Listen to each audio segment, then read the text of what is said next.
انہیں جا کر حضرت یعقوب علیہ السلام کو دکھایا اور ان سے کہا کہ یوسف کو بھیڑیا کھا گیا ہے.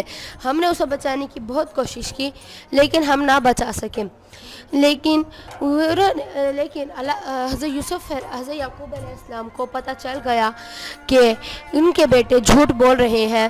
حضرت یوسف علیہ السلام کو کسی بھیڑیے نے نہیں کھایا، لیکن انہیں یہ پتہ نہ چل سکا کہ ان کے ساتھ کیا ماجرا ہوا. اس طرح وہ حضرت یعقوب علیہ السلام کو حضرت یوسف علیہ السلام سے کی جدائی کا بے حد صدمہ لگا، اور اس وجہ سے وہ حضرت یوسف علیہ السلام کے چھوٹے اور سگے بھائی بنیامین کو اپنے سے کبھی علیحدہ نہیں کرتے تھے. فرماتے تھے کہ مجھے بنیامین سے یوسف کی خوشبو آتی ہے. آپ نے حضرت یعقوب علیہ السلام ہر وقت اپنے بیٹے حضرت یوسف علیہ السلام کی جدائی کے غم میں روتے رہتے تھے. کیونکہ حضرت یوسف علیہ السلام انہیں بہت عزیز تھے اور انہیں بشارت ہو چکی تھی کہ حضرت یعقوب علیہ السلام کے بعد حضرت یوسف علیہ السلام اگلے نبی ہوں گے.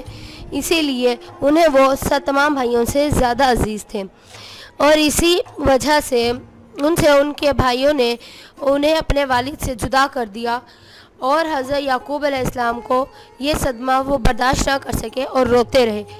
عمر کے آخری حصے میں آ کر مسلسل رونے کی وجہ سے حضرت یعقوب علیہ السلام اپنی بینائی گنوا چکے تھے، لیکن پھر بھی حضرت یوسف علیہ السلام کی جدائی کا صدمہ نہ بھولا تھا.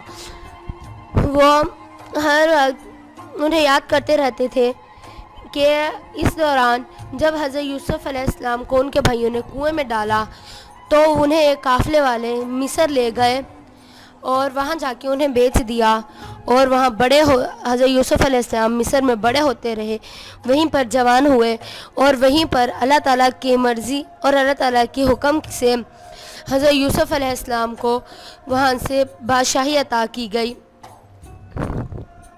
جب حضرت یوسف علیہ السلام کو مصر کی بادشاہی عطا ہوئی تو اس کے 7 سالوں بعد قحط پڑ گیا، اور اس طرح چونکہ حضرت یوسف علیہ السلام نے پہلے سے ہی قحط کی تدبیر کر رکھی تھی، اور اس وقت آس پاس کے تمام ممالک کے پاس گندم ختم ہو چکی تھی، اور گندم صرف حضرت یوسف علیہ السلام کے پاس مصر کے حکومت کے پاس تھی.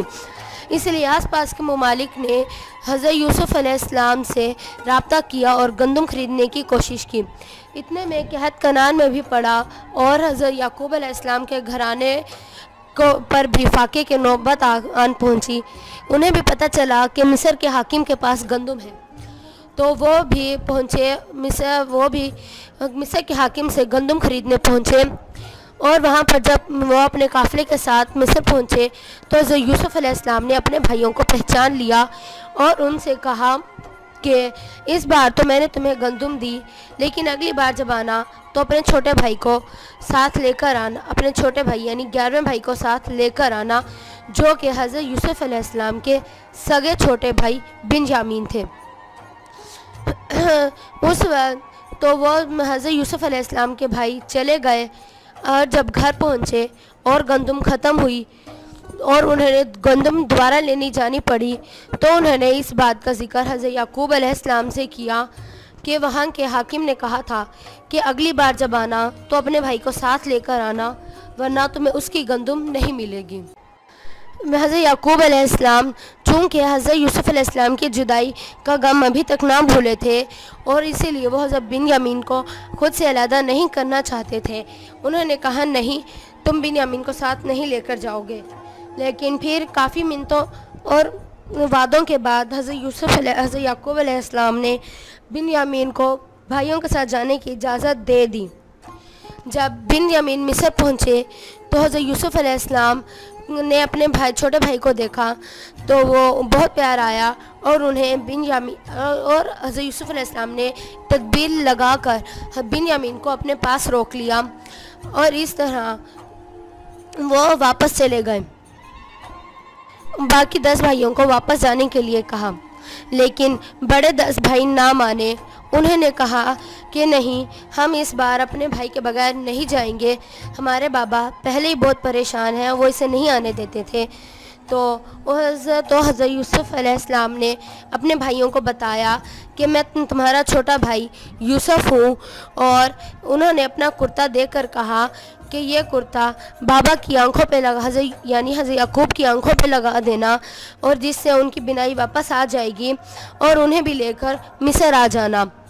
جب وہ باقی 10 بھائی نے بنیامین کو حضرت یوسف علیہ السلام کے پاس چھوڑا اور حضرت یوسف علیہ السلام کا کرتا لے کر حضرت یعقوب علیہ السلام کے پاس گئے اور ان کی آنکھوں پہ لگایا، جس سے حضرت یعقوب علیہ السلام کی بینائی واپس آ گئی، اور انہیں بتایا کہ ہم مصر کے حاکم کوئی اور نہیں، ان کے حضرت یعقوب علیہ السلام کے بیٹے حضرت یوسف علیہ السلام ہیں، اور انہیں نبوت عطا ہو چکی ہے. اور اس طرح حضرت یوسف علیہ السلام وہاں رہے، اور حضرت یعقوب علیہ السلام بھی اپنے بیٹے حضرت یوسف علیہ السلام کے پاس چلے گئے، وہاں مصر چلے گئے، اور آپ نے اپنی باقی عمر مصر میں ہی گزاری. آپ نے تقریباً 147 برس کی عمر پائی، اور آپ بیت المقدس سے 3 میل کے فاصلے پر سیلون نامی مقام پہ مدفون ہیں. ڈیئر ویورز، اگر آپ کو ہماری ویڈیو پسند آئی ہو تو پلیز اسے لائک کریں، اور اگر آپ نے ہمارا چینل سبسکرائب نہیں کیا تو آپ ابھی ہمارا چینل سبسکرائب کریں. اگلی ویڈیو تک کے لیے اللہ حافظ.